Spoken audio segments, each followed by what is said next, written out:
Classique. 7h30, 9h, la matinale de Radio Classique avec Guillaume Durand.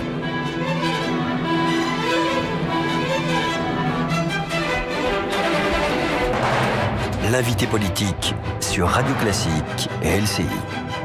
Je suis ravi de vous retrouver. Nous sommes en direct avec Bruno Le Maire qui revient du Proche-Orient et plus particulièrement d'Israël. Première réaction donc après la conférence de presse de François Hollande. Évidemment, tous les sujets d'actualité. On a beaucoup parlé ces dernières heures et même ce matin de la reine d'Angleterre, d'Angela Merkel. On a l'impression que la France est définitivement à la périphérie de la gloire. Est-ce que c'est l'analyse que vous faites? Oui, et je le regrette profondément. Parce que la gloire, ça fait partie de notre histoire.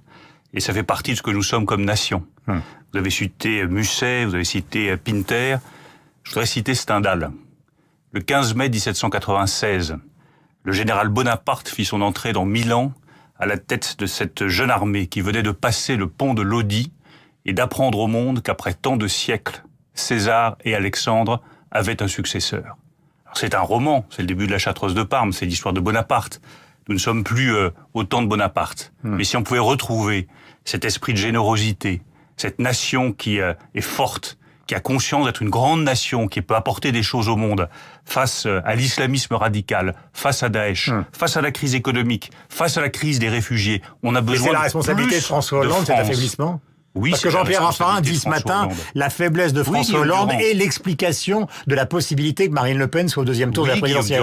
La faiblesse de François Hollande fait que la nation française s'éloigne de ce qu'elle est comme nation, avec son universalisme, avec sa capacité à tendre la main vers les autres, avec sa capacité à créer des richesses pour justement pouvoir aider ceux qui en ont le plus besoin.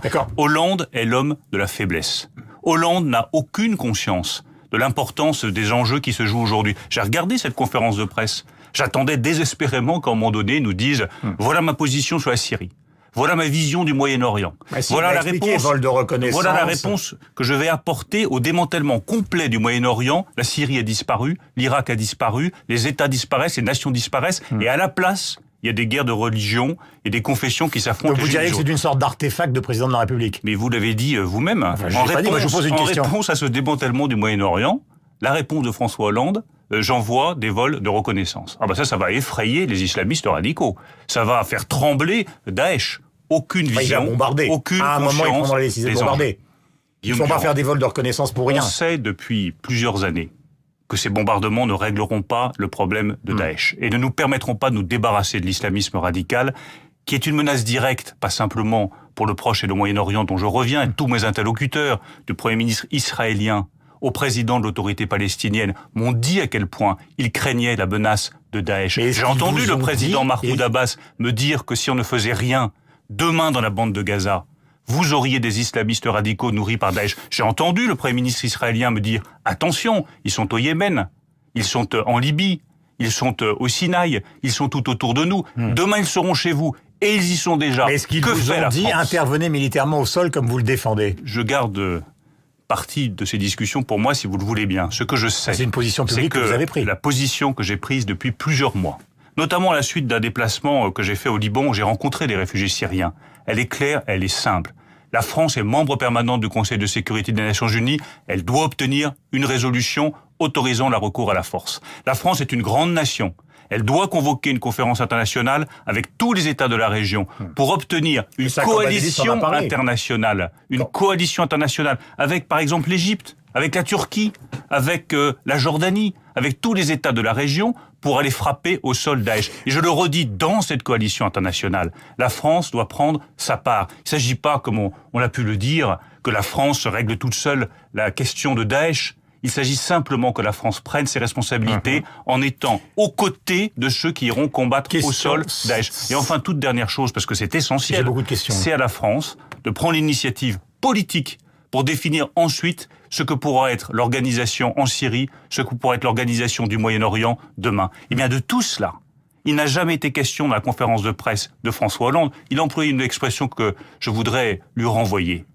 Irresponsable et irréaliste. Voilà à peu près la position de François Hollande sur tous les sujets. Je reviens sur l'affaire de l'intervention au sol. Alain Juppé, hier soir, devant le public du CRIF, a encore dit qu'il était totalement hostile à cette affaire ou à cette proposition que vous venez de faire, en disant au fond, Bourbier, Irak, les Américains, Afghanistan, tout le monde s'en souvient, risque énorme plus le fait que vous en revenez, on est quand même dans une situation aussi sur place de guerre de religion.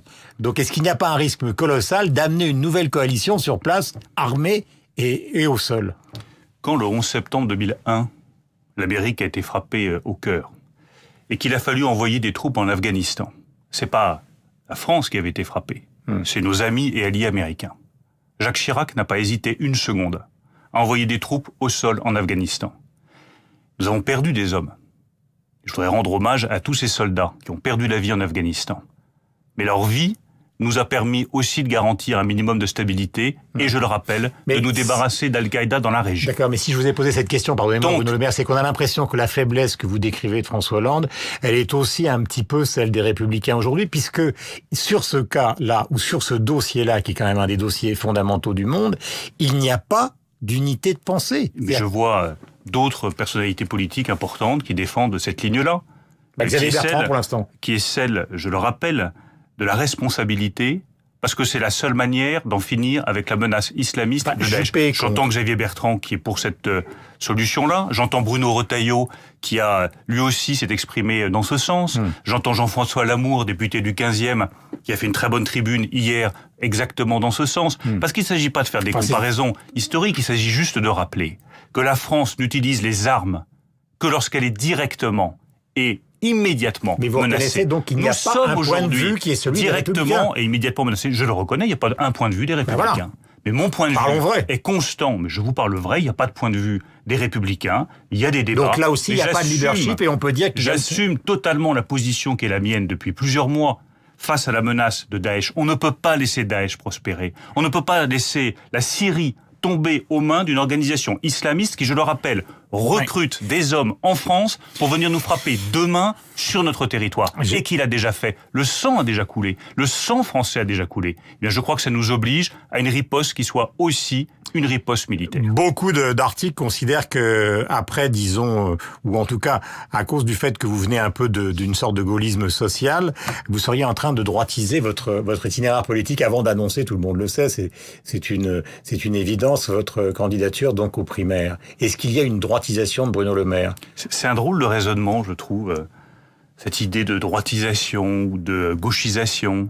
J'essaye juste d'apporter des réponses aux problèmes du moment. D'apporter des réponses au monde nouveau dans lequel nous entrons. Et ma méthode est toujours la même. Sur les sujets économiques, sur le chômage, sur l'emploi.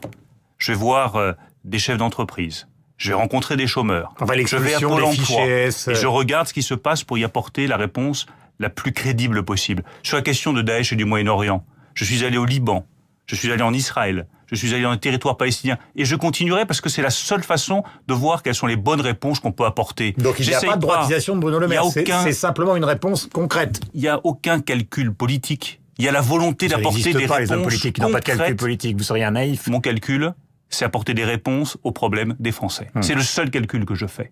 Quand je vois par exemple la situation de l'emploi, l'absence totale de réponse qu'apporte François Hollande, je fais des propositions fortes, comme la suppression des contrats aidés, qui seront remplacés par un soutien massif aux apprentis, aux chefs d'apprentis et à l'apprentissage. J'essaye d'apporter des réponses au monde nouveau dans lequel nous entrons. J'essaye de prendre conscience de la gravité des enjeux auxquels nous sommes confrontés. C'est pas une période ordinaire. Des centaines de milliers de réfugiés qui peuvent arriver demain en Europe. Une menace islamiste directe. Et ce qui est fait dans ce domaine vous convient? Un taux de chômage de 10% qui reste On va y depuis revenir, mais ce qui est fait dans le domaine des migrants vous convient? C'est-à-dire les 24 000 sur 2 ans? Ou est-ce que ça vous paraît totalement irréaliste parce que la pression migratoire est telle que de toute façon on sera obligé d'en accueillir plus, comme les Allemands? L'honneur de la France,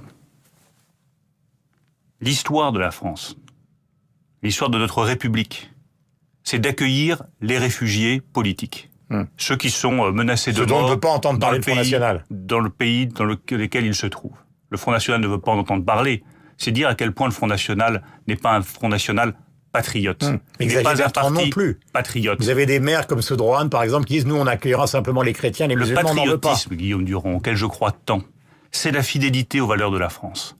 Et une des valeurs essentielles de la France, de notre nation, c'est la capacité à accorder sa protection à ceux qui sont menacés dans leur pays d'origine. Les réfugiés syriens sont menacés par tous les bombardements de Daesh et de Bachar el-Assad au sol. On en a parlé, Nous devons vous voyez les que accueillir. là aussi, sans vous interrompre, là aussi, il y a une différence d'analyse. Bertrand n'est pas tout à fait d'accord avec vous, des maires Mais ne sont pas d'accord. Ça n'est pas grave qu'il puisse y avoir des différences d'analyse du moment que c'est peut-être aussi les éléments d'une certaine forme de faiblesse. Chacun puisse expliquer clairement où il veut aller. Très bien. Alors, je question. veux défaire Daesh au sol. Je souhaite que la France accueille les réfugiés qu'elle peut accueillir et qu'elle les accueille dans des conditions qui soient dignes. Et là où j'en veux terriblement François Hollande, c'est que dans sa conférence de presse, à aucun moment il nous a expliqué quels moyens il allait mettre sur la table pour accueillir dignement ces réfugiés, pour leur donner des logements. C'est l'État qui va payer. Quelle réponse il va apporter à François Baroin, président de l'Association des maires de France, qui lui a posé des questions précises sur les modalités d'accueil, les modalités d'hébergement, les modalités de scolarisation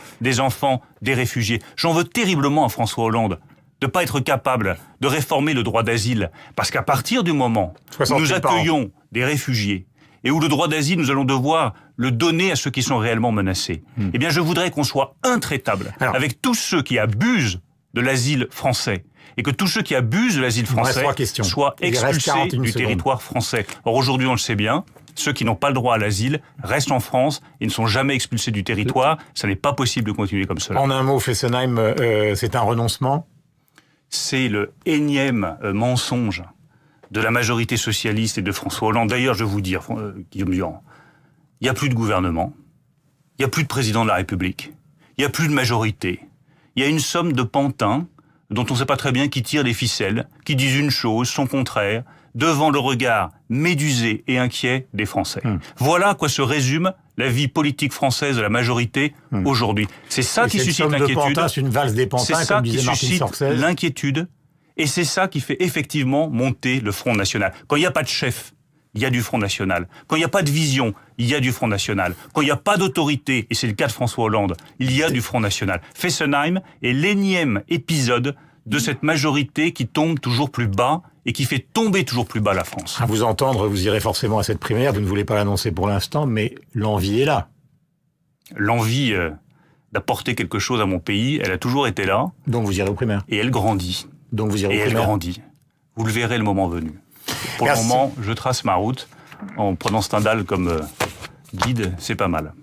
Il est 8h28 sur l'antenne de Radio Classique et sur celle de LCI. Bonne journée à vous donc Bruno Le Maire. Bonne journée Guillaume Durand. Et merci nos amis de LCI donc de nous accueillir comme tous les matins sur votre antenne. On va retrouver nos antennes séparées avec Sophie Paolini sur celle de Radio Classique. Bonne journée à vous donc. Bonne journée.